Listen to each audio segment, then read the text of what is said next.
Hi everyone, this is Saloni Pandey, your sociology educator, and I welcome you all to your favorite channel Magnet Brains, जहां पर आपको मिलती है 100% free and quality education without any paid subscription. So students, in our today's lecture, we are going to discuss the most important questions, part 2 of your class 11 sociology chapter Environment and Society. So हम हमारे इस chapter के most important questions part 1 previous lecture में complete कर चुके हैं. I hope so आपने वो लेक्चर देख लिया होगा, अच्छे से कंप्लीट कर लिया होगा और सारे टॉपिक्स आपको अच्छे से समझ में आ गए होंगे.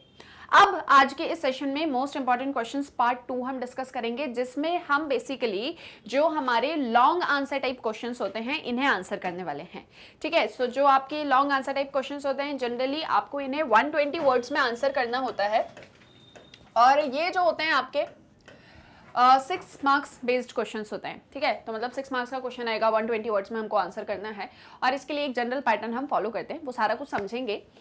आई होप सो आप सभी रेडी हैं, तो सेशन को स्टार्ट करते हैं. Okay, most important questions part 2 chapter environment and society. Question number 1, what do you understand by environment? Discuss how environment is related with human life. Elucidate with examples. Question हमसे ये बोल रहा है कि आप एनवायरनमेंट से क्या समझते हो, पहला पार्ट.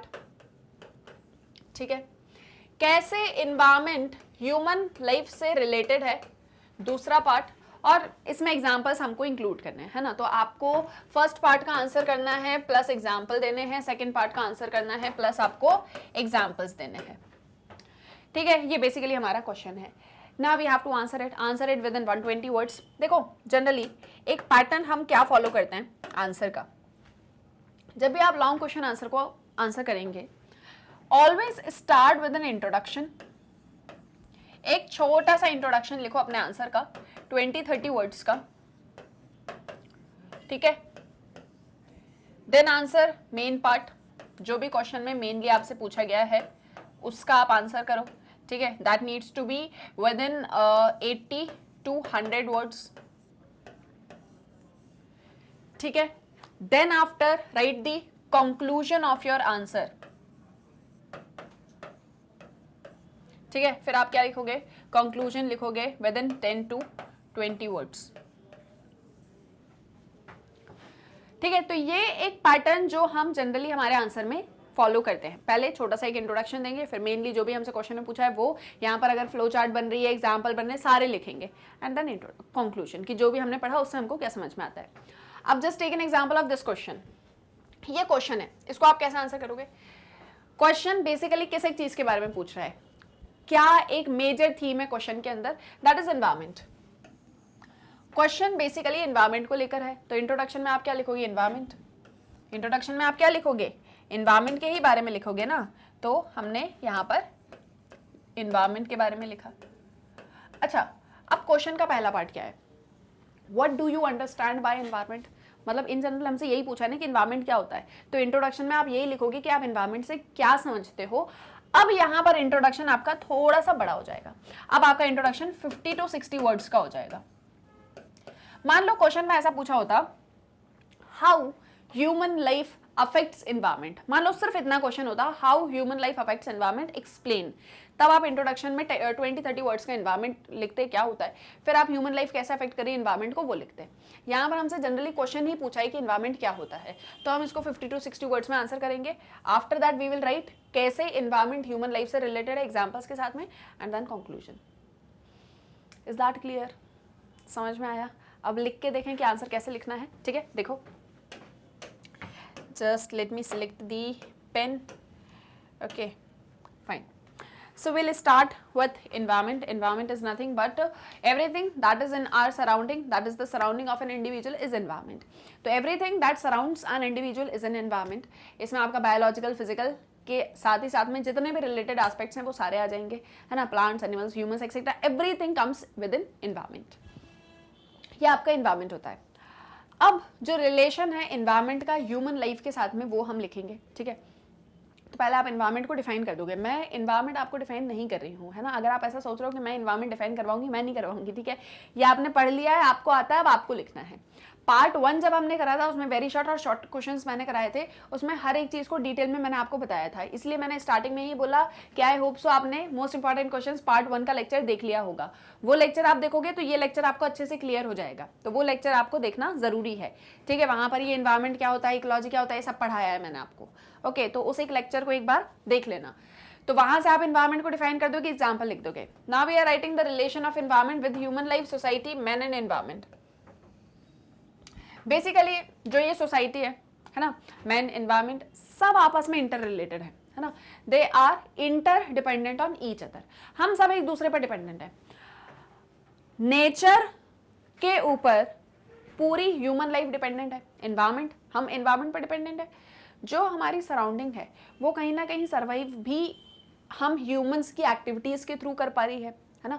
तो कहीं ना कहीं हम सब आपस में एक दूसरे के ऊपर डिपेंडेंट है। The environment influences the life of human beings and also human beings modify their environment.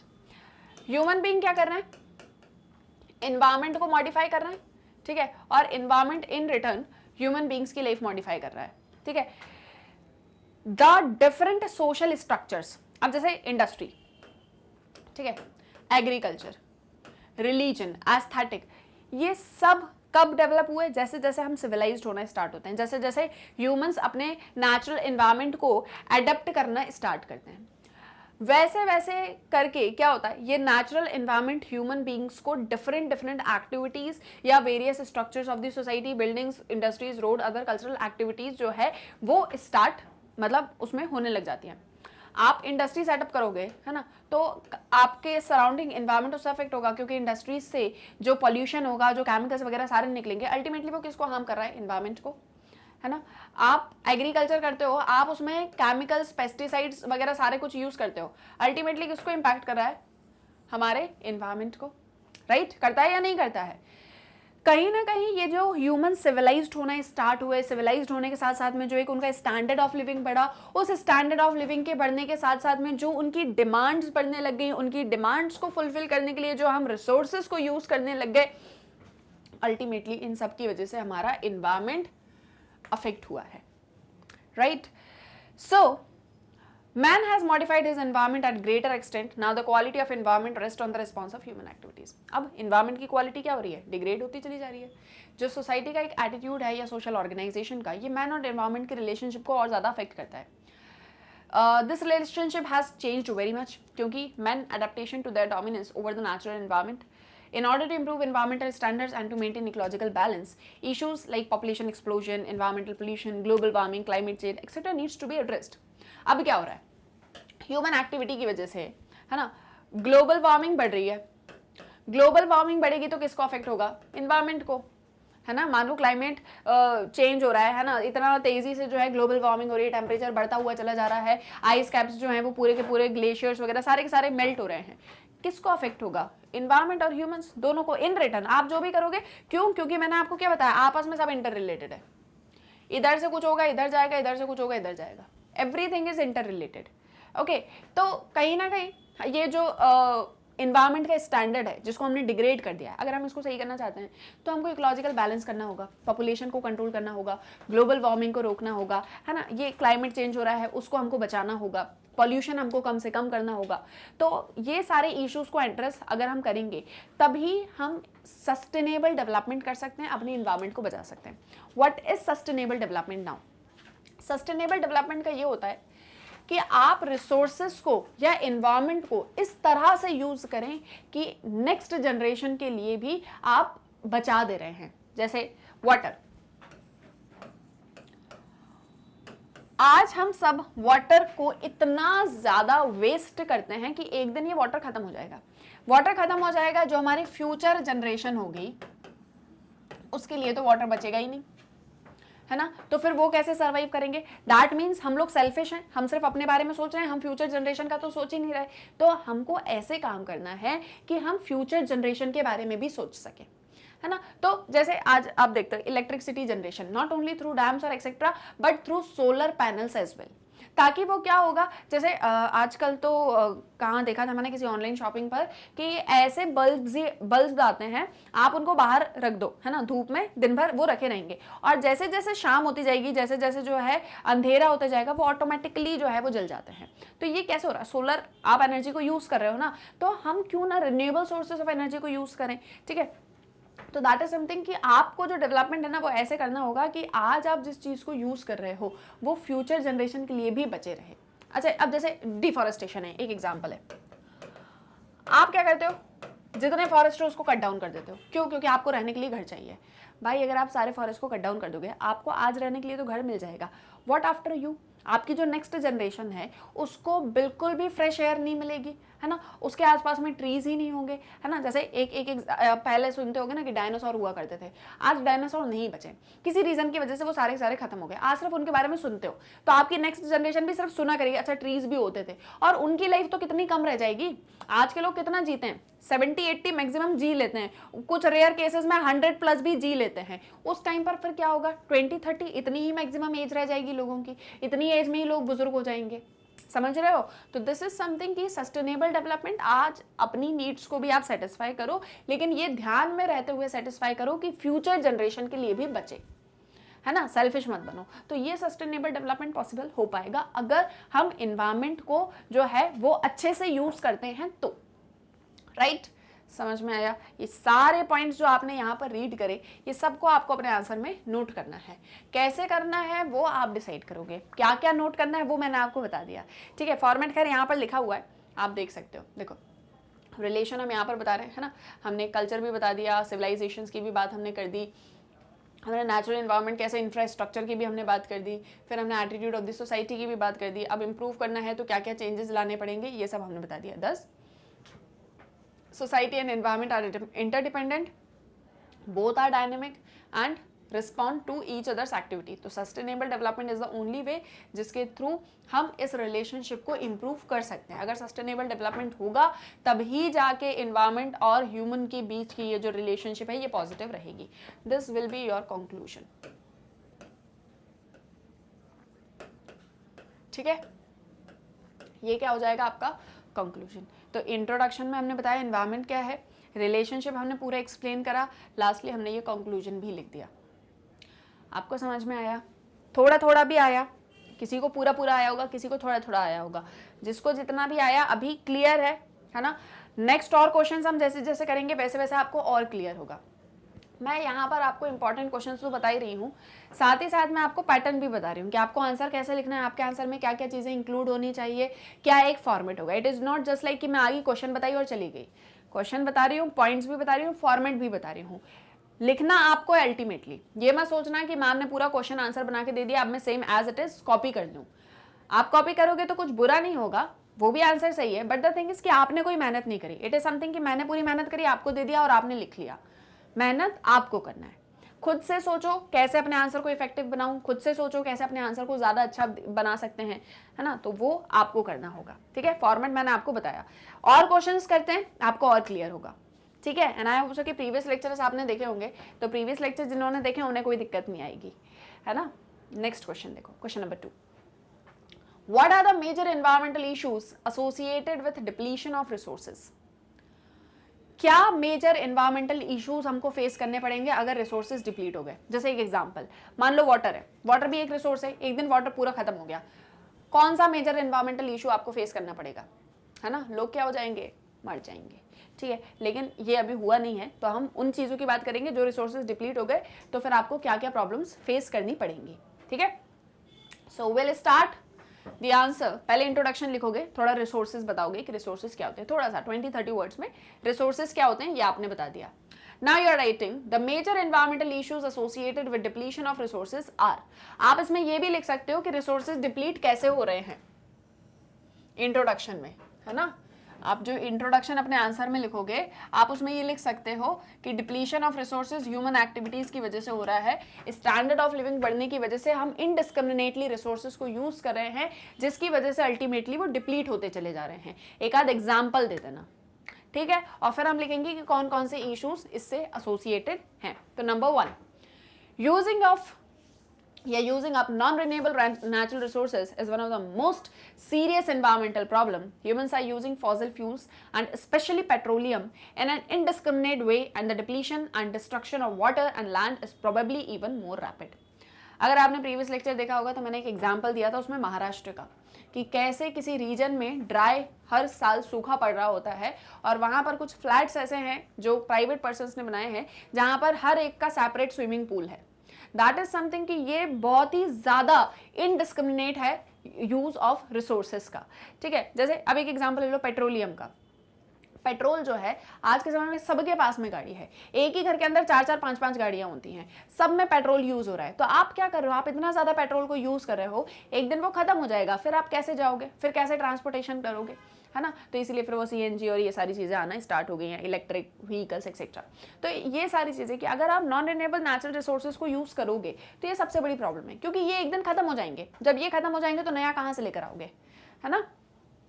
दूसरा, aquifers which have accumulated water over hundreds and thousands of years are being emptied in a period of few decades to meet the growing demands of intensive agriculture, industry and urban centers. Aquifers, water accumulate किया जाता है उनसे, water accumulator मतलब उनसे accumulate करके agriculture industries यहाँ पर pass on होता है. अब इतना ज़्यादा वाटर को कंज्यूम कर रहे हैं कि वो एक्यूफर्स ही खाली होते चले जा रहे हैं. तो दैट इज समथिंग कि अगर आप ऐसे एग्रेसिवली यूज़ करते चले जाओगे तो एक दिन सब कुछ खत्म हो जाएगा, है ना. ये सबसे सीरियस प्रॉब्लम होगी. रिवर्स को डैम एंड डाइवर्ट किया जा रहा है, जिससे इरिवर्सिबल डैमेज हो रहा है इकोलॉजी को. बहुत सारी वाटर बॉडीज है अर्बन एरियाज में जो कि फिलअप हो चुकी हैं या जिनके ऊपर कोई बिल्डिंग वगैरह बन चुकी है ना, या फिर जो है उनको डिस्ट्रॉय कर दिया गया है उनका पूरा नेचुरल ड्रेनेज सिस्टम को, है ना. तो ये सारी चीज़ों जो है वो thousand of topsoils which were created over thousands of year. That means क्या हो रहा है, जैसे कहीं पर कोई वाटर बॉडी है, वहाँ से पूरा ड्रेनेज सिस्टम और सारी चीज़ें होती हैं. जैसे अब आप लोग देखते होंगे कि कैसे जो वाटर बॉडीज़ हैं उनमें सीवेज जा रहा है, तो अल्टीमेटली उनका एक्सप्लॉइटेशन हो रहा है. अगर आप में से कोई हिस्ट्री के स्टूडेंट होगा, आपने इंडस वैली सिविलाइजेशन पढ़ा होगा. आपने इंडस वैली सिविलाइजेशन में ये देखा होगा कि जो सिविलाइजेशन हमको वहाँ पर मिली हैं, हमको प्रॉपर ड्रेनेज सिस्टम वहाँ पर मिला है. हमको ये मिला है कि अगर बारिश होगी या फ्लड आ गया कभी तो पूरा प्रॉपर ड्रेनेज है, कैसे पूरा पानी वानी सब कुछ जो है निकल जाएगा, कभी फ्लड नहीं आएगा वहाँ पर. उस तरह की सिविलाइजेशन में कभी फ्लड आ ही नहीं सकता था, क्योंकि ड्रेनेज सिस्टम इतना अच्छा था. हमारे यहाँ ड्रेनेज सिस्टम ही नहीं है ना. हमारे यहाँ क्या होता है, कोई भी वाटर बॉडी है, छोटा मोटा सीवेज वगैरह वहां से पास ऑन हो रहा है, उसके ऊपर कंस्ट्रक्शन कर देते हैं. अब आप एक बात बताओ, अगर आप किसी कोई ऐसी क्या बोलते हैं उसको, जहां से सीवेज पास ऑन हो रहा है, आप उसके ऊपर कंस्ट्रक्शन कर रहे हो, क्या होगा, वो ब्लास्ट हो जाएगा एक दिन, है ना. और फिर क्या हो जाएगा, पूरे में सब तहस नहस. ठीक है, तो इसका मतलब क्या है कि अगर हम प्रॉपरली इन चीज़ों का ध्यान नहीं रखेंगे तो अल्टीमेटली क्या होगा, ये सब एक दिन खत्म हो जाएंगे.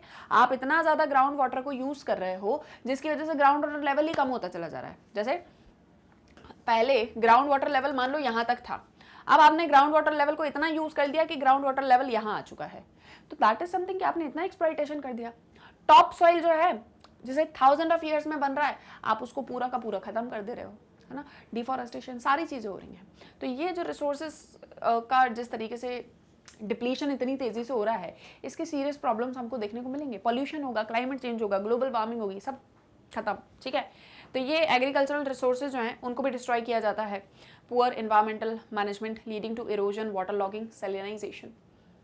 Biodiversity habitats such as forest, grassland, wetland are other major resources facing rapid depletion due to expansion of areas under agriculture. Agricultural areas के एक्सपेंशन की वजह से, जैसे वेटलैंड है, ग्रासलैंड है, फॉरेस्ट है, ये सब धीरे धीरे करके खत्म होते चले जा रहे हैं, है ना. ओवरऑल ट्रेंड जो है वो ये है पूरे वर्ल्ड में कि कहीं ना कहीं जो बायोडाइवर्सिटी है वो खत्म होती चली जा रही है. ये जो हैबिटेट्स श्रिंक कर रहे हैं, इनकी वजह से जो स्पेशीज हैं वो एंडेंजर्ड होती चली जा रही हैं. ठीक है, several of them unique to India, so we may recollect the recent crisis when it was unearthed that the tiger population had fallen sharply despite strict laws and large sanctuaries. जैसे tiger की population है बहुत तेजी में खत्म होती चली जा रही है ना. तो ये इतने लॉज और इतनी सेंचुरीज वगैरह बनाने के बावजूद भी ये सब क्यों हो रहा है? क्योंकि कहीं ना कहीं उनका हैबिटेट खत्म हो रहा है। जैसे आप जिस एरिया में, जिस रीजन में रहते हो, मान लो उस रीजन को ही पूरी तरीके से खत्म कर दिया जाए तो अल्टीमेटली क्या एक चीज होगी, आप वहां सर्वाइव कर पाओगे क्या? नहीं कर पाओगे, है ना। मान लो आप जहाँ पर रहते हो वहाँ फैक्ट्री बना दी जाए और दिन भर वहाँ पर बिल्कुल कोयले का काम चलता रहता हो, सर्वाइव कर पाओगे? नहीं कर पाओगे, खत्म होते चले जाओगे। तो यही चीज लोगों के साथ में हुई, है ना। उनका हैबिटेट जो है वो धीरे धीरे धीरे धीरे करके खत्म होता चला गया। ठीक है, तो इस तरीके से हम देखते हैं कि जो वहाँ की एक्सटिंक्ट पॉपुलेशन है वो खत्म हो गई। तो ये सारे रीजंस हैं। आप लिख सकते हैं यहाँ पे कि क्या मेजर एनवायरमेंटल इश्यूज हैं जो रिसोर्स डिप्लीशन की वजह से होते हैं। तो पहला तो ये है कि रिसोर्सेज खत्म हो जाएंगे तो अल्टीमेटली एनवायरमेंट डिस्ट्रक्ट होगा। एक्वीफर्स को आपने खत्म कर दिया, पानी खत्म हो जाएगा, आप सर्वाइव कैसे करोगे? बिना पानी के आप अपनी लाइफ इमेजिन नहीं कर सकते हो। खाने के बिना तो भी 2-4 दिन रह लोगे, है ना, लेकिन पानी के बिना नहीं रह पाओगे। ठीक है, तो रिवर्स है, आपने रिवर्स का पूरा जो एक उनका चैनल होता है उसको कहीं ना कहीं आप डाइवर्ट करो। जैसे एक एग्जांपल, जैसे मान लो ये रिवर फ्लो करती है, ऐसे फ्लो करती है, आपने क्या करा, यहाँ से उसका फ्लो ब्रेक करा और यहाँ से आपने उसको डाइवर्ट कर दिया। ठीक है, आपने उसको डाइवर्ट कर दिया इस तरफ और इस तरफ। अब जो यहाँ पर जो फ्लो हो रहा था अब वो नहीं होगा, है ना। अब ये जो इतना फ्लो यहाँ पर हमको देखने को मिल रहा है ये वाला फ्लो नहीं होगा। ठीक है, जिसकी वजह से अल्टीमेटली क्या एक चीज होगी कि ये वाला रीजन ड्राई पड़ता चला जाएगा, यहाँ का जो हैबिटेट है वो लॉस होता चला जाएगा। तो दिस इज समथिंग जो हम लोग कर रहे हैं। बायोडाइवर्सिटी हैबिटेट खत्म हो रहा है, हैबिटेट्स की वजह से स्पेशीज एंडेंजर होते चले जा रहे हैं, खत्म होते चले जा रहे हैं जो स्पेसिफिकली इंडिया में पाए जाते थे। ठीक है, तो ये सारे रीजंस हैं जो आप अपने आंसर में लिखेंगे। मैंने आपको बता दिया कैसे आंसर लिखना है, सारा कुछ अभी आपको समझ में आ रहा होगा कि कैसे कैसे आंसर लिखना है। पहले इंट्रोडक्शन में डिप्लीशन ऑफ रिसोर्सेज बताया, फिर मेजर इश्यूज बता दिए, फाइनली कंक्लूजन कर दो कि हम सस्टेनेबल डेवलपमेंट का पाथ अगर अपनाते हैं तो ही हम अपने एनवायरमेंट को बचा पाएंगे, अदरवाइज हमारा एनवायरमेंट पूरी तरह से खत्म हो जाएगा और एक दिन humanity will be in danger. Clear? ये छोटी सी लाइन लिख के आपका आंसर कंप्लीट हो जाएगा। ठीक है, now we have another question, that is question number 3. Explain the concept of sustainable development, discuss its relevance in the current global scenario. अब वही पूछ लिया sustainable development, तो सबसे पहले sustainable development क्या होता है इसका पूरा concept explain करेंगे, फिर बताएंगे कि इसकी क्या importance है पूरे global scenario में, पूरे world में। Okay, so we'll start. Sustainable development, it means a kind of development that meets the needs of the present generation without compromising on the needs of the future generation. यही बताया था मैंने आपको, present generation की needs को भी fulfil करना है, लेकिन इसका मतलब ये नहीं है कि फ्यूचर जनरेशन की नीड्स यहाँ पर कॉम्प्रोमाइज हो जाए। Okay, the form of economic growth and modernization should be carried out in such a manner that not only satisfies basic material needs but also provides resources essential to improve quality of life. तो मतलब ये है यहाँ पे कि जिस तरह से आप इकोनॉमिक ग्रोथ एंड मॉडर्नाइजेशन करोगे वो इस तरह से होना चाहिए कि वो सिर्फ आपकी नीड्स को सेटिस्फाई ना करे बल्कि वो रिसोर्सेज की क्वालिटी को भी इंप्रूव करे। जैसे for example, building of the economy should be done with a view so that healthcare and education should also get the boost in the country. Economic growth का मतलब ये नहीं कि आप सिर्फ इंडस्ट्रीज को सेटअप करते चले जाओ। इकोनॉमिक ग्रोथ का मतलब ये भी है कि आप एग्रीकल्चर हेल्थ केयर, एजुकेशन, इन चीज़ों पर भी फोकस करो। तो दैट इज समथिंग कि आपको इस तरह से डेवलपमेंट करना होगा जहाँ पर आप ओवरऑल डेवलपमेंट कर रहे हो और उस ओवरऑल डेवलपमेंट में आप फ्यूचर जनरेशन की नीड्स को या उनकी जो डिमांड्स होंगी उसको खत्म नहीं कर रहे हो। This is sustainable development. Form of economic growth and modernization should be carried out in such a manner that not only satisfies the material needs but also provide resources essential to improve quality of life. तो आप development करो इसका मतलब ये नहीं कि आप सिर्फ चीज़ों को बेसिक मटेरियल नीड्स को सेटिस्फाई करो बल्कि आप क्वालिटी ऑफ लाइफ भी इम्प्रूव करने की कोशिश करो, है ना। तो ये आपका सस्टेनेबल डेवलपमेंट होता है। इसका रिलेवेंस क्या है, देखो, relevance of sustainable development in current global scenario. So the economic growth around the world has been focused towards causing maximum harm to the natural resources and generate waste and pollution beyond any level. पहली चीज़ कि ये जो economic growth world में हो रही है इससे ना केवल मतलब इससे मैक्सिमम हार्म हो रहा है नेचुरल रिसोर्सेज को, साथ ही साथ में वेस्ट और पोल्यूशन लेवल भी बढ़ रहे हैं। मतलब पोल्यूशन हो रहा है, वेस्टेज हो रहा है चीज़ों का, हर एक चीज़ हो रही है। ये क्यों हो रहा है? क्योंकि हम लोग इकोनॉमिक ग्रोथ चाहते हैं। वर्ल्ड जो है वो unsustainable use of natural resources के पाथ पर आगे बढ़ रहा है। मतलब हम इस तरह से रिसोर्सेज को यूज कर रहे हैं कि बस आज की हमारी नीड सेटिस्फाई हो जाए, कल क्या होगा हमें उससे कोई फर्क नहीं पड़ रहा है। तो ये इस तरीके से जो फिलॉसफी है सस्टेनेबल डेवलपमेंट की, उसने कहीं ना कहीं एक राइट डिसीजन हर एक लेवल पे लेने के लिए हमको इंसिस्ट किया कि कैसे हम इस तरह का डेवलपमेंट करें जो प्रेजेंट और फ्यूचर दोनों की नीड को सेटिस्फाई करे. So it is believe that the right kind of economic growth is one which is based on biodiversity, control of environment damaging activity and replenishment or the filling up of renewable resources such as forest. तो इसी फिर sustainable development की बात हुई और उसमें ये कहा गया कि अगर आप इकोनॉमिक ग्रोथ करते हो जो बायोडाइवर्सिटी, इन्वायरमेंट और इस तरह की चीज़ों पर ध्यान देता है जहाँ पर आप रिन्यूएबल रिसोर्सेज को यूज़ कर सकते हो, है ना, तो ये कहीं ना कहीं डेवलपमेंट एक पॉजिटिव डायरेक्शन में होगा. such that it can be used to protect or even enhance the natural environment. ऐसा डेवलपमेंट करो ना कि इन्वायरमेंट को आप नुकसान ना पहुंचाओ बल्कि इन्वायरमेंट को और ज़्यादा ही आप उसकी क्वालिटी को इम्प्रूव कर सको या इन्वायरमेंट को कहीं ना कहीं आप इन्हांस कर सको, उसको प्रोटेक्ट कर सको. हाउएवर ये डिफिकल्ट था गवर्नमेंट्स के लिए, है ना, कि इस एक तरह की चीज़ को एक्सेप्ट करना, the political consequences of promoting sustainable development. This is done by imposing tolls और fines for the use of cars in the interior of the cities. तो कहीं ना कहीं इसके पॉलिटिकल कॉन्सिक्वेंसेस को ध्यान में रखते हुए थोड़ा सा डिफिकल्ट था, लेकिन इसको प्रिपेयर करना स्टार्ट करा कि कैसे हमको सस्टेनेबल डेवलपमेंट करना है. तो जैसे कि अगर आप कार को सिटी के अंदर यूज़ कर रहे हो तो उसके ऊपर टोल या फाइन लगेगा, है ना, टैक्सेस वगैरह इम्पोज होते हैं ना, आपने सुना भी होगा, फाइन लगता है, टोल टैक्स लगता है, आप यूज़ करो चीज़ों को. तो आप क्या करो, ग्रीन एनर्जी को यूज़ करो, जैसे solar power, wind, hydro electricity, इन चीज़ों को आप यूज़ करो. आप सोलर एनर्जी को यूज़ करो, जैसे इलेक्ट्रिसिटी डेवलपमेंट के लिए आप सिर्फ डैम्स नहीं बना रहे हो सब जगह, आप बल्कि सोलर एनर्जी भी यूज़ करो ताकि इलेक्ट्रिसिटी जनरेट हो सके. इसका एग्जांपल मैंने आपको प्रीवियस लेक्चर में भी दिया था. तो ये है आपका सस्टेनेबल डेवलपमेंट. इसका इंपॉर्टेंस यही है कि सस्टेनेबल डेवलपमेंट करके कहीं ना कहीं आप क्या एक चीज़ कर सकते हो कि आप प्रेजेंट के साथ साथ फ्यूचर की नीड को भी ध्यान में रख सकते हो.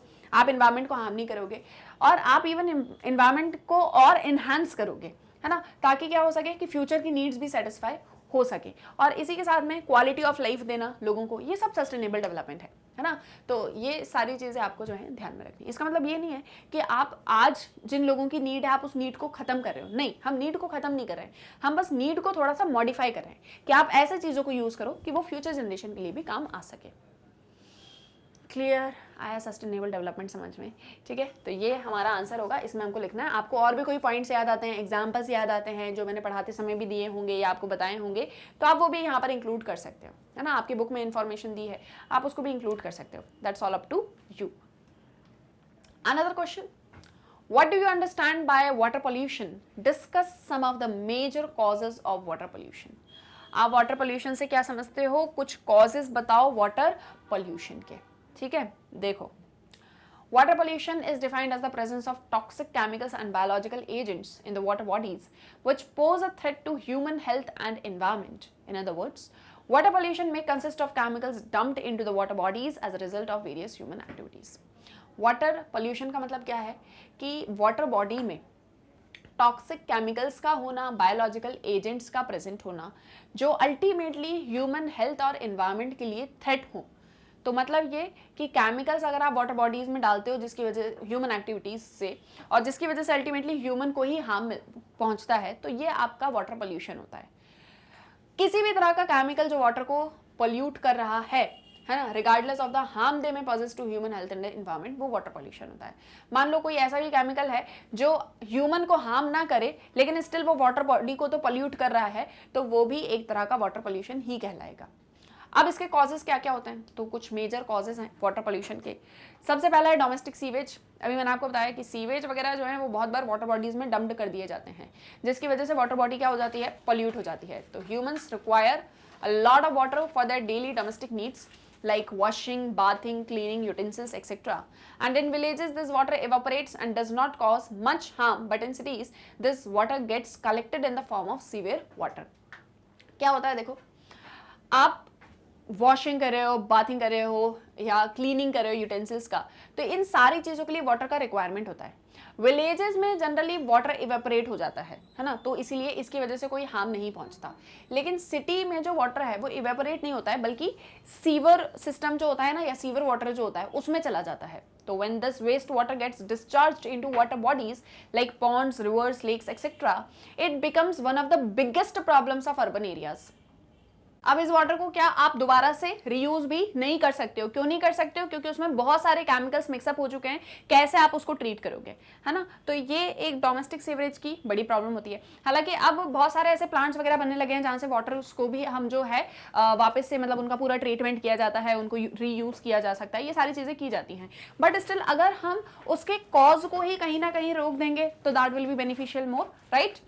Now we have industrial waste. अब बहुत सारी ऐसी इंडस्ट्रीज हैं जो वाटर इंटेंसिव होती हैं, मतलब जैसे पेपर इंडस्ट्री है, शुगर इंडस्ट्री है, आयरन स्टील इंडस्ट्री है, तो यहाँ पर वाटर का रिक्वायरमेंट बहुत ज़्यादा होता है। अब फिर जो वेस्ट वाटर यहाँ से बाहर आता है, ठीक है, इन इंडस्ट्रीज से जो बाहर आता है वो उसमें बहुत सारे केमिकल्स होते हैं। ये केमिकल्स जब जाके किसी वाटर बॉडी में मिल जाते हैं फिर ये उसको और ज़्यादा पॉल्यूट करते हैं। जैसे मान लो ये कोई एक वाटर बॉडी है, ये कोई लेक है ऐसे मान लो, ठीक है, इसके पास में कोई हॉस्पिटल है, ठीक है, कोई इंडस्ट्री है यहाँ से कहीं बहुत दूर, ठीक है, यहाँ पर पूरा हाउस होल्ड है ना, पूरे लोग रहते हैं यहाँ पे। यहाँ से सीवेज आ रहा है, ठीक है, हॉस्पिटल का वेस्ट डिस्पोजल, इंडस्ट्रीज का केमिकल भरा पानी, सब कुछ यहाँ क्या हो गया, पॉल्यूटेड, ठीक है। तो ये जो वाटर है जो इंडस्ट्री से आता है इसमें बहुत सारे केमिकल्स होते हैं। टॉक्सिक केमिकल्स में change the colour of water, इतना टॉक्सिक केमिकल्स होते हैं जिससे वाटर का कलर तक चेंज हो जाता है। नंबर ऑफ मिनरल्स जिन्हें यूट्रोफिकेशंस बोला जाता है वो बढ़ जाते हैं। टेम्परेचर वाटर का चेंज हो जाता है ना, तो बहुत सारे हैजार्ड होता है वाटर ऑर्गेनिजम्स को तक। मतलब अब आप वाटर में केमिकल्स मिलाओगे तो इस वाटर के अंदर भी तो जो है मतलब एनिमल्स रह रहे हैं ना, ऑर्गेनिजम्स हैं इसके अंदर, जैसे फिश है एग्जाम्पल, तो उसकी लाइफ तो अफेक्ट होगी ना, ठीक है। केमिकल फर्टिलाइजर्स, पेस्टिसाइड्स, अब ये क्या होता है, फार्म्स में यूज होते हैं। जैसे मान लो कोई यहाँ पर एग्रीकल्चर एरिया है, अब यहाँ पे फार्मिंग हो रही है, यहाँ पे क्या हो रहा है, ऑब्वियस है इरिगेशन के लिए कैनल वगैरह सारी चीज़ें बनाई जाएंगी। बहुत बार इन प्लांट्स वगैरह में जितने भी केमिकल्स यूज होते हैं वाटर के साथ में मिक्सअप हो जाते हैं, फिर ये प्लांट्स और एनिमल्स के लिए हार्मफुल पॉल्यूटेंट मतलब produce harmful when pollutants for plants and animals. तो यहाँ से क्या होता है, जब बारिश होगी तो ये केमिकल मिक्सअप हो जाएंगे रेन वाटर में और फ्लो डाउन कर जाएंगे रिवर कैनल के थ्रू, कहाँ, वाटर बॉडीज में, फिर उससे एक्वेटिक एनिमल्स को हार्म पहुंचेगा। अब जैसे आप ये फार्म है, आप यहाँ पे केमिकल्स, पेस्टिसाइड सारी चीज़ें यूज़ कर रहे हो, जब बारिश आएगी तो बारिश इन सारे केमिकल्स वगैरह के साथ में पानी मिक्सअप हो जाएगा और वो ड्रेन कर जाएगा कहाँ, वाटर बॉडी में, अल्टीमेटली लाइफ हार्म हो जाएगी, ठीक है। तो ये सारी चीज़ें हैं। Dumping dead bodies into reverse, एक बार आपने सुना होगा कोविड जब आया था स्पेशली, उस एक टाइम पर वाटर बॉडीज हम देख रहे थे कि कैसे फ्लोट कर रही थी और वाटर बॉडीज के ऊपर डेड बॉडीज फ्लोट कर रही थी, है ना। तो ये अगर चीज़ होगी तो अल्टीमेटली इससे तो और ही ज़्यादा नुकसान है ना। तो the Indian people being generally that it is superstitious believe it is Holi if a person is cremated on the banks dead of river Ganga, so the leftover ashes of bodies gets dumped into rivers and causes pollution in Ganga and other rivers। हमारे यहाँ पे मान्यता है ना कि गंगा के पास में अगर किसी का जो है मतलब किसी की डेड बॉडी को क्रीमेट किया जाता है तो फिर वो उसको जो है मतलब स्वर्ग में जाने को मिलेगा और इस तरीके की सारी चीज़ें। अब इसकी वजह से क्या होता है, बॉडी को जब क्रीमेट किया जाता है और उसके जो लेफ्ट ओवर बचते हैं वो चले जाते हैं गंगा में या और भी दूसरे रिवर्स में, इससे वो पॉल्यूटेड हो जाती हैं।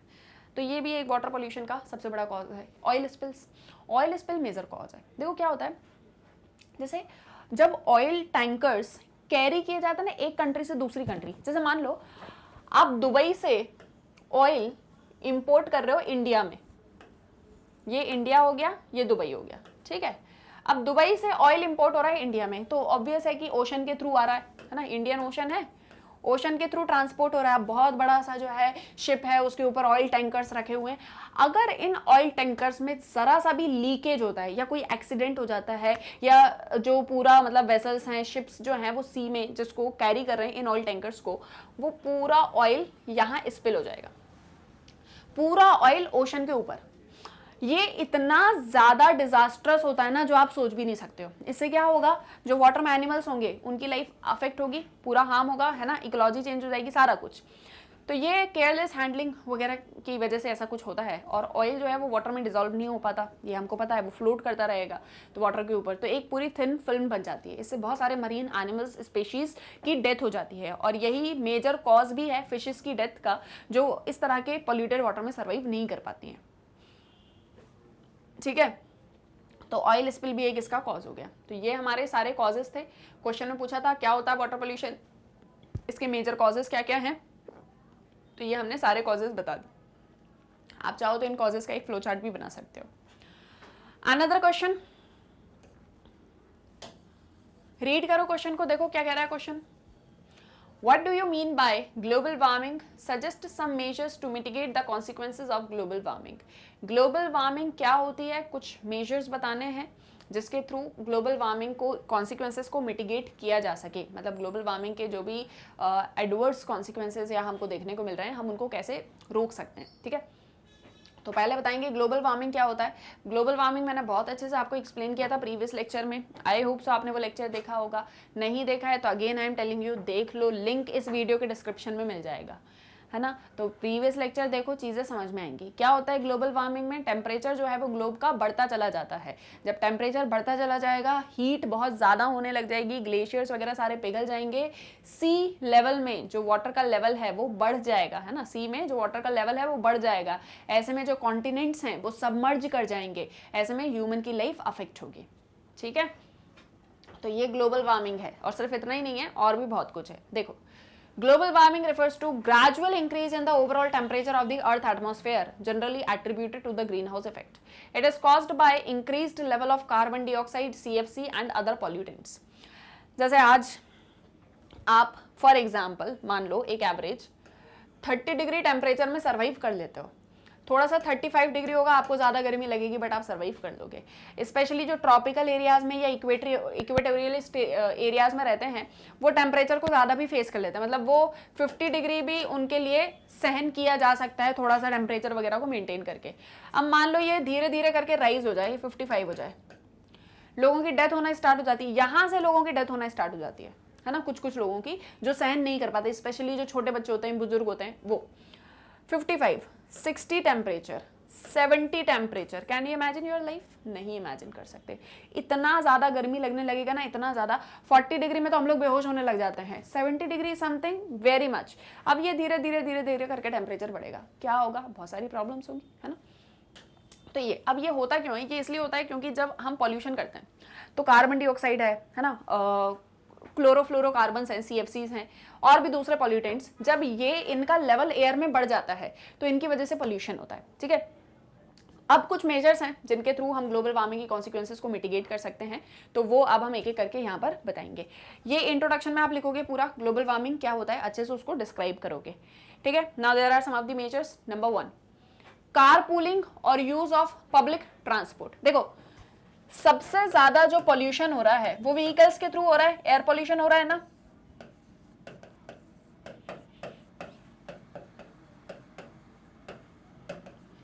अब अगर हम व्हीकल्स का यूज कम कर दें तो वो पॉल्यूशन बच सकता है। पर व्हीकल्स का यूज कम कैसे करेंगे? हम सब तो अपने अपने व्हीकल से जाते हैं। कर सकते हैं कैसे? आप पब्लिक ट्रांसपोर्ट यूज़ करो। आपको थोड़ा दूर जाना है और अगर पब्लिक ट्रांसपोर्ट अवेलेबल है, कोई बस ऑटो वहाँ पर जाता है, तो आप भाई उसमें बैठो और आप चले जाओ। आपके पैसे भी कम लगेंगे और आप अपने पर्सनल व्हीकल से नहीं जा रहे हो। जैसे फॉर एग्जाम्पल आज 10 लोगों को ऑफिस जाना होता है, 10 लोग अपनी अपनी व्हीकल लेकर आते हैं। अगर मान लो कोई एक व्हीकल जिसमें सारे के सारे 10 लोग बैठ जाएं और वो चले जाएं, तो दैट मीन्स पेट्रोल भी कम कंज्यूम हो रहा है ना, क्योंकि वो 10 गाड़ियों में नहीं जा रहा है, और साथ ही साथ में आप पॉल्यूशन भी कम कर रहे हो। तो पब्लिक ट्रांसपोर्ट को आप यूज कर दो, कार पूलिंग यूज कर दो। कार पूलिंग का मतलब ये, जैसे मान लो आपके पापा मम्मी कोई ऑफिस जाते होंगे, वहां आसपास में उनके और भी फ्रेंड्स रहते हैं जो उसी सेम ऑफिस में जाते हैं, तो क्यों ना वो लोग एक ही कार को शेयर कर लें और सारे उसी से चले जाएं, ना कि अलग अलग गाड़ियों से जाएं। ठीक है, ये एक चीज पॉसिबल है।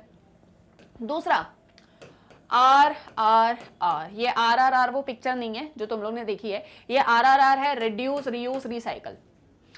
अगर हम चीजों को वेस्ट करना कम कर दें, रिड्यूस कर दें, है ना, रीयूज करने लग जाएं। जैसे आप वाटर यूज करते हो घर में, आपके यहाँ वाटर यूज होता होगा, मान लो वेजिटेबल को वॉश करने के लिए, आप क्या करते हो? उसको जाके सिंक में डाल देते हो, फिर वो पानी वेस्ट हो गया।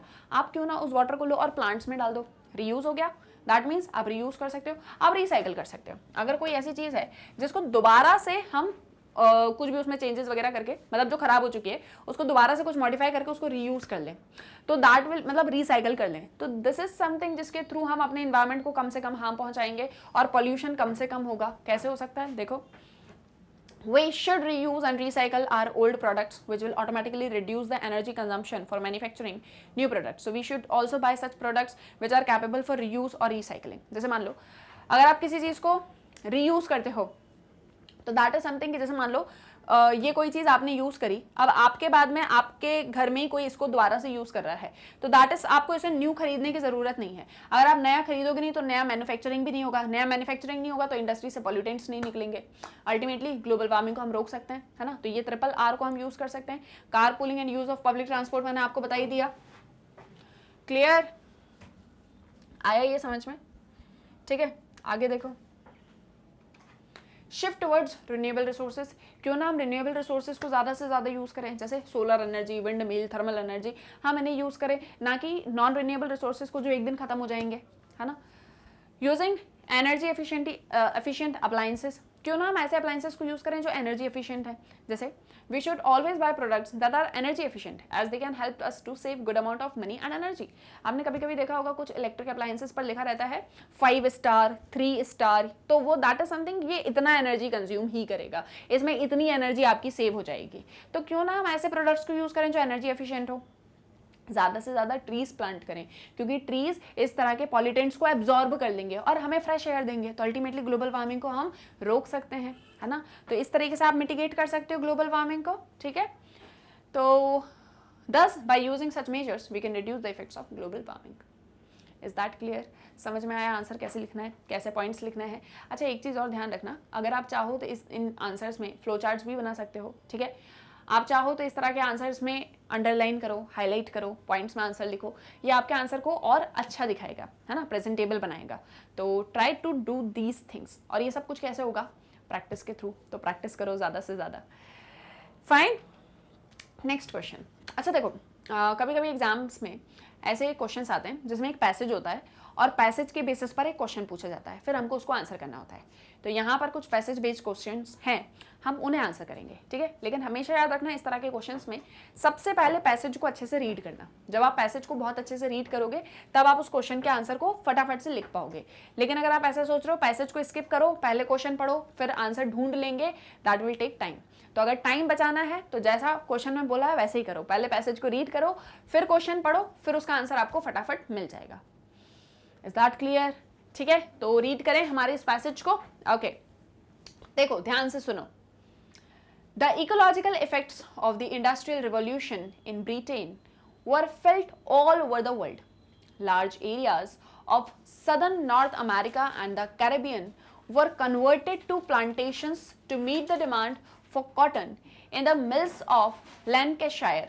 Young West Africans were forcibly transported to America to work as slave labor on the plantations.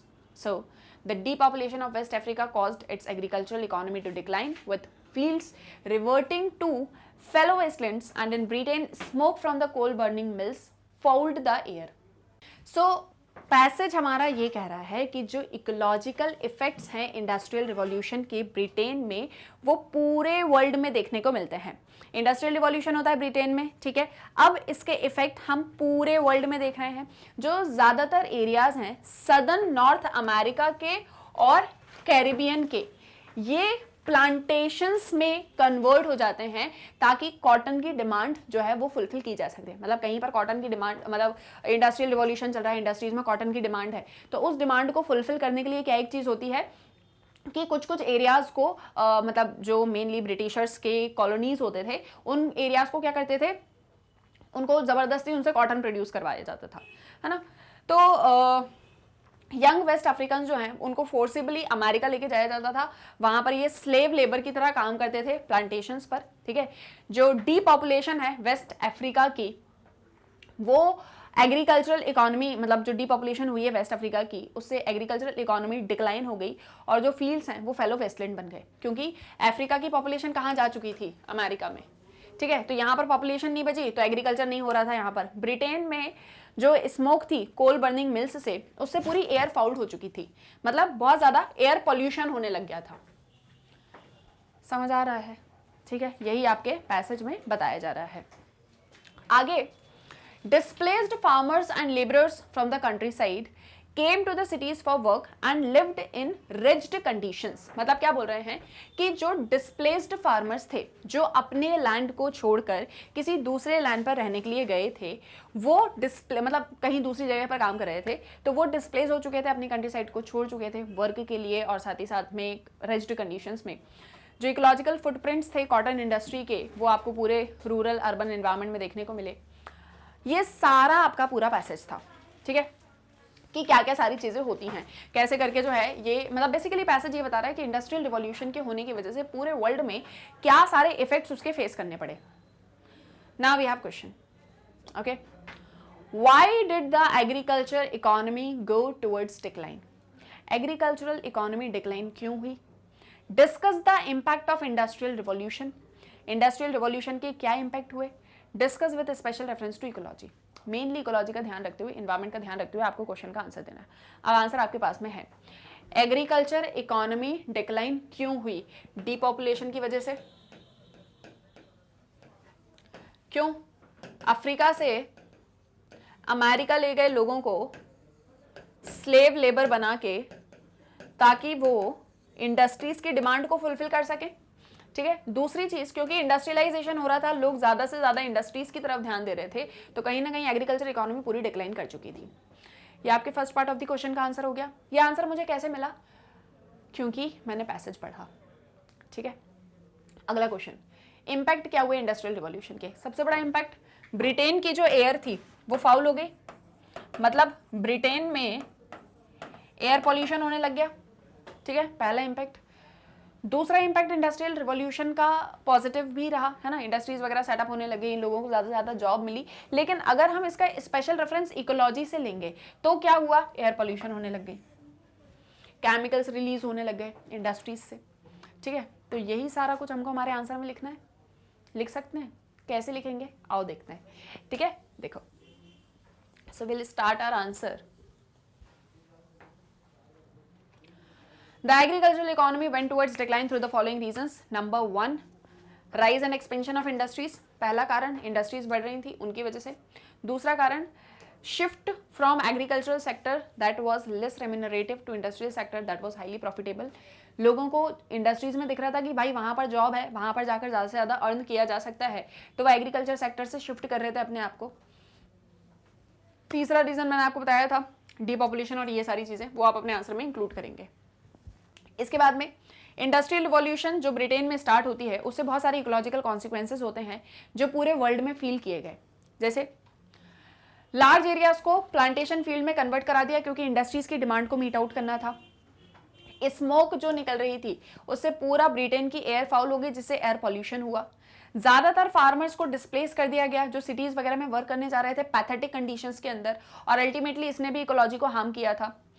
Impact जो था पॉल्यूशन का वो ये था कि from the cotton industry was felt in both urban and rural areas. Cotton industry जो establish हुई थी, तो वहाँ से जो पॉल्यूशन होता था वो रूरल अर्बन एरिया दोनों में फील किया जाता था। तो ये इंडस्ट्रियल रिवॉल्यूशन के कॉन्सिक्वेंसेस थे जो all over the world face किए गए, सिर्फ एक जगह नहीं, पूरे वर्ल्ड में हमको ये सारी चीज़ें देखने को मिली। Is that clear? समझ में आया? ठीक है। Last question and last passage, ठीक है, passage and then question. What literally defines social ecology as social is its recognition of the often overlooked fact that nearly all our present ecological bar problems arise from deep-seated social known problems. मतलब ये बोल रहे हैं social ecology को अगर हमको define करना है तो उसमें सोशल का मतलब ये है कि ये रिकग्निशन है ओवरलुक फैक्ट को कि हमारे जो भी प्रेजेंट इकोलॉजिकल प्रॉब्लम्स हैं वो कहीं ना कहीं सोसाइटी की वजह से ही हैं, ठीक है। तो conversely present ecological problems can not be clearly understood much less resolve without resoluting dealing with problems within society. तो इसका मतलब अगर हम किसी इन्वायरमेंटल या इकोलॉजिकल प्रॉब्लम को जो प्रेजेंट में है उसको रिजॉल्व करना चाहते हैं तो वो बिना सोसाइटी के पॉसिबल है। पहले आपको सोशल प्रॉब्लम्स को डील करना होगा, तब जाके आप इकोलॉजिकल प्रॉब्लम्स को डील कर पाओगे। So to make this point more concrete, economic, ethnic, cultural, gender conflicts among many others lie at the core of most serious ecological dislocations which we face today, apart to be sure from those that are produced by natural catastrophes. मतलब ये है कि आज आप जो problems face करते हो, जैसे एथनिक, कल्चरल, जेंडर कन्फ्लिक्ट, इतनी सारी प्रॉब्लम्स जो मोस्ट सीरियस प्रॉब्लम्स हैं, है ना, तो वो ऐसी प्रॉब्लम जो नेचुरल डिजास्टर से भी नहीं हो रही हैं, वो हम सोसाइटी में ही फेस करते हैं। तो ये मोरे बुकचिन ने ये जो पैसेज है दिया हुआ था, ठीक है, तो आपको ये पूरा आपने रीड कर लिया कि मतलब सोशल प्रॉब्लम ज़्यादा बड़ी है, सोशल प्रॉब्लम को रिजॉल्व करो तब जाके इकोलॉजिकल प्रॉब्लम को रिजॉल्व किया जा सकता है। Now we have a question, what actually define social ecology? Social ecology को कैसे कौन डिफाइन करता है? What are some of the ecological problems faced by the world? कौन कौन सी इकोलॉजिकल प्रॉब्लम्स वर्ल्ड फेस कर रहा है? So first we will write social ecology. Social ecology, as defined in the sense of social, mean all present deep-seated social problems are a result of present ecological problems. तो social ecology का मतलब ये है कि आज के समय में जितनी भी ecological problems हैं, कहीं ना कहीं उन सब के roots जो हैं वो social problems में ही हैं. तो social problem की वजह से ही आज ecological problems हम face कर रहे हैं. Also to understand the problem of the society and understanding of the environment is necessary. तो इन्वायरमेंट की प्रॉब्लम को समझने के साथ साथ में सोसाइटी की प्रॉब्लम को समझना भी ज़रूरी है. इकोलॉजिकल प्रॉब्लम्स जो आज सोसाइटी में एट द कोर हैं, उनमें से कुछ जो वर्ल्ड फेस कर रहा है वो हैं जैसे पॉल्यूशन. अब पॉल्यूशन चाहे एयर पॉल्यूशन हो, वाटर पॉल्यूशन हो, किसी भी तरह का पॉल्यूशन हो, ये मेजर कंसर्न है आज पूरे वर्ल्ड में. ह्यूमन एक्टिविटीज़ की वजह से इतना ज़्यादा पॉल्यूशन हो रहा है ना, और ये पॉल्यूशन हमारे इकोलॉजिकल बैलेंस को डिस्टर्ब करता है. दूसरा है ग्लोबल वार्मिंग. ग्लोबल वार्मिंग किसकी वजह से हो रही है? हम ह्यूमंस की वजह से. हमने इंडस्ट्रीज को सेटअप करा, हम लोग इतना ज़्यादा जो है पॉल्यूशन करते हैं, हम लोग इतना ज़्यादा इंडस्ट्रीज से केमिकल्स वगैरह पूरा निकलता है जिसकी वजह से टेम्परेचर बढ़ता चला जा रहा है, राइट. तो ये सारी चीज़ें ग्लोबल वार्मिंग की वजह से हो रही हैं, है ना. तो हमको क्या करना होगा? इन्हें रोकना होगा. Depletion of natural resources. जो नेचुरल रिसोर्सेज हैं वो डिप्लीट होते चले जा रहे हैं क्योंकि ह्यूमंस इनडिस्क्रिमिनेटली नेचुरल रिसोर्सेज को यूज़ कर रहे हैं अपनी डिमांड्स को फुलफिल करने के लिए, है ना. Increasing demands of growing population. तो ये जो पॉपुलेशन की डिमांड्स हैं वो बढ़ती चली जा रही हैं जिसके लिए आप नेचुरल रिसोर्सेज को यूज़ कर रहे हो. Loss of biodiversity. बायोडाइवर्सिटी खत्म हो रही है जो कि एक सबसे बड़ी इकोलॉजिकल प्रॉब्लम है आज के समय में पूरे वर्ल्ड में, है ना. इकोलॉजिकल हैबिटेट, ये सारी चीज़ें खत्म हो जाएंगी तो अल्टीमेटली एक दिन ह्यूमंस भी खत्म हो जाएंगे, राइट. तो ये वो सारी चीज़ें हैं जो हमको ध्यान रखनी है. तो बेसिकली क्वेश्चन हमसे क्या पूछ रहा है? कौन कौन सी ऐसी चीज़ें हैं जिसकी वजह से इकोलॉजिकली इम्बैलेंसेस हो रहे हैं या जिसकी वजह से जो इकोलॉजिकल प्रॉब्लम्स हैं वो पूरे वर्ल्ड को फेस करनी पड़नी है, वो हमने बता दी. सोशल इकोलॉजी क्या होती है वो भी हमने यहाँ पर डिफाइन कर दी, ठीक है. अब जैसे कि मैं आपको बता रही थी स्टार्टिंग में कि आप अपने आंसर्स में फ्लो चार्ट बना सकते हो. कैसे बनाएंगे एक आंसर में बना के देख लेते हैं, ठीक है. फिर आगे के आंसर्स आपको क्लियर हो जाएंगे कि आपको किस तरीके से फ्लो चार्ट्स वगैरह बनानी है कभी भी आंसर में अगर रिक्वायर्ड होता है. तो इस आंसर में बना के देखते हैं, ठीक है. आपने आंसर स्टार्ट करा. सबसे पहले आपने इंट्रोडक्शन में पूरा सोशल इकोलॉजी क्या होता है वो आपने बताया. फिर आपने बताया कि इकोलॉजिकल प्रॉब्लम जो पूरा वर्ल्ड आज के समय में फेस कर रहा है. So let's draw a chart, ठीक है. Will write ecological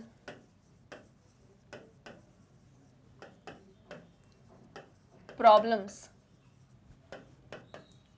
faced by world, ठीक है. कौन कौन सी इकोलॉजिकल प्रॉब्लम्स हैं? Let's see it. तो सबसे पहले हमने बताया पॉल्यूशन. अब पॉल्यूशन जो है वो अलग अलग तरह का होता है, ठीक है. तो वो सारे टाइप्स यहाँ पर हम बता सकते हैं, है ना.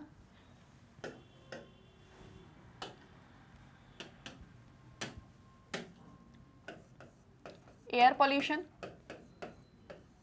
Water pollution, noise pollution etcetera, ठीक है. ये एक पॉइंट हो गया. दूसरा पॉइंट आपका हो सकता है ग्लोबल वार्मिंग. ग्लोबल वार्मिंग में क्या हो रहा है? टेम्परेचर राइज हो रहा है, ठीक है. ये दूसरी प्रॉब्लम है. एक और प्रॉब्लम है जो कि है आपकी क्लाइमेट चेंज. क्लाइमेट चेंज हो रहा है. कैसे क्लाइमेट चेंज हो रहा है? जैसे हम देखते हैं कुछ कुछ ऐसे रीजन्स हैं जहाँ जो कि कोल्ड कूल रीजन्स हुआ करते थे, अब वहाँ पर इतनी ज़्यादा गर्मी हो रही है कि लोग सर्वाइव नहीं कर पा रहे हैं। तो ये क्लाइमेट चेंज हो रहा है। देखो दो टर्म्स होते हैं, एक क्लाइमेट होता है, एक वेदर होता है।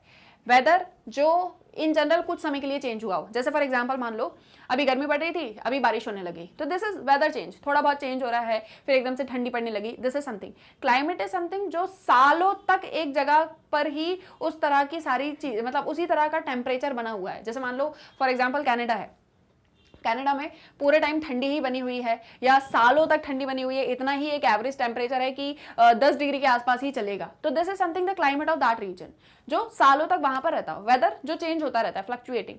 क्लाइमेट चेंज ये हो रहा है कि कहीं किसी एक एरिया में, जैसे मान लो वो कूल एरिया हुआ करता था, अब वहां पर टेम्परेचर राइज हो रहा है धीरे धीरे करके, दैट मीन्स क्लाइमेट चेंज हो रहा है, और ये प्रॉब्लम पूरे वर्ल्ड में फेस की जा रही है।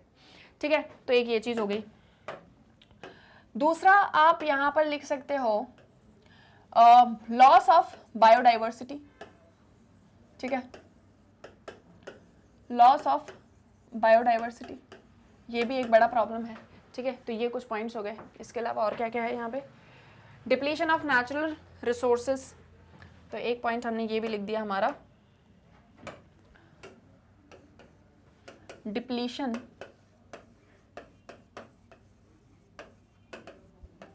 Of natural resources. आप चाहें तो यहाँ पर एग्जाम्पल्स लिख सकते हो, जैसे नेचुरल रिसोर्सेज के डिप्लीशन की हमने बात करी, तो आप लिख दो यहाँ पर एग्जाम्पल पेट्रोल। ठीक है, एयर पोल्यूशन में एग्जाम्पल लिख दो व्हीकल्स, वाटर पोल्यूशन में एग्जाम्पल लिख दो इंडस्ट्रीज। ठीक है, ऐसे करके ग्लोबल वार्मिंग में कोई 2-4 पॉइंट लिख दो। तो ये आप इस तरीके से फ्लो चार्ट्स बना सकते हो, है ना, ये एक तरीका है। ऐसे फ्लो चार्ट्स वगैरह बनाने से जनरली ये होता है कि आपका आंसर थोड़ा प्रेजेंटेबल दिखता है, अच्छा दिखता है। ठीक है, फिर आप पॉइंट्स को एक्सप्लेन करते हो, फिर आप लास्ट में कंक्लूजन भी लिखते हो। तो दिस इज समथिंग जो एक मतलब अच्छा आंसर होता है ना। तो ऐसे अपने आंसर में इन चीज़ों को यूज़ करो, जहाँ इंपॉर्टेंट पॉइंट्स लिख रहे हो उसको हाईलाइट करो, है ना। डिफरेंट पेन्स अगर अलाउड हैं, ब्लैक और ब्लू, तो वो आप यूज़ कर सकते हो। ये सारी चीज़ें अल्टीमेटली आपको हेल्प आउट करेंगे, ठीक है, आपके आंसर्स में। तो I hope so this much is clear for you. और ये हमारे लॉन्ग आंसर टाइप क्वेश्चंस इस चैप्टर के होते हैं कंप्लीट। आई होप सो सारी चीज़ें अच्छे से समझ में आ गई हैं बिना किसी दिक्कत परेशानी के। तो हम हमारे नेक्स्ट लेक्चर में मिलेंगे, ठीक है। And that's all about your today's session, जिसमें हमने मोस्ट इंपॉर्टेंट क्वेश्चंस पार्ट 2 को डिस्कस किया। आई होप सो आपने इस चैप्टर को अच्छे से कंप्लीट कर लिया और मेरे सभी लेक्चर्स को देख लिया होगा। और भी अगर आपको लेक्चर्स देखने हैं तो सारे लेक्चर्स की लिंक आपको इस वीडियो के डिस्क्रिप्शन में मिल जाएगी, आराम से एक्सेस कर सकते हो। कहीं कोई भी डाउट आता है तो तुरंत कमेंट सेक्शन में पूछो, आपके सभी डाउट्स का सोल्यूशन भी वहां पर मिल जाएगा। तो अब हम मिलेंगे हमारे नेक्स्ट वीडियो लेक्चर में। जाते जाते बस एक छोटी सी इन्फॉर्मेशन कि आप मैग्नेट ब्रेन्स की वेबसाइट को कैसे एक्सेस कर सकते हैं। As you all know, daily lectures आपको मैग्नेट ब्रेन्स के यूट्यूब चैनल पर मिलते हैं। साथ ही साथ जो मैग्नेट ब्रेन्स की ऐप है वो भी प्ले स्टोर पर अवेलेबल है। इसी के साथ में जो मैग्नेट ब्रेन्स की वेबसाइट है दैट इज www.magnetbrains.com, जो बहुत इजीली गूगल पर एक्सेसिबल है। यहाँ पर आपको सभी क्लासेस के कोर्सेज के वीडियो लेक्चर्स देखने को मिलेंगे बिल्कुल फ्री ऑफ कॉस्ट। तो जो भी class, course, subject, chapter, lecture आपको पढ़ना है, इजीली आप यहाँ से एक्सेस कर सकते हो। सभी चीज़ों का एक्सेस आपको यहाँ पर मिल जाएगा, ठीक है। तो आराम से जो भी class, course, subject, chapter, lecture आपको पढ़ना है, just click on it, click on watch now और वीडियो आपके सामने हो जाएगा ओपन। साथ ही साथ आप मैग्नेट ब्रेन्स को इंस्टाग्राम, फेसबुक, ट्विटर, टेलीग्राम सभी पर फॉलो कर सकते हो। मैग्नेट ब्रेन्स की बुक्स, ई बुक्स, नोट्स का लिंक आपको इस वीडियो के डिस्क्रिप्शन में मिल जाएगा। तो देरी किस बात की है, जल्दी से करो वीडियो को लाइक, शेयर एंड सब्सक्राइब। हम मिलेंगे हमारे नेक्स्ट वीडियो लेक्चर में। For more updates stay tuned with magnet brains. Thank you very much.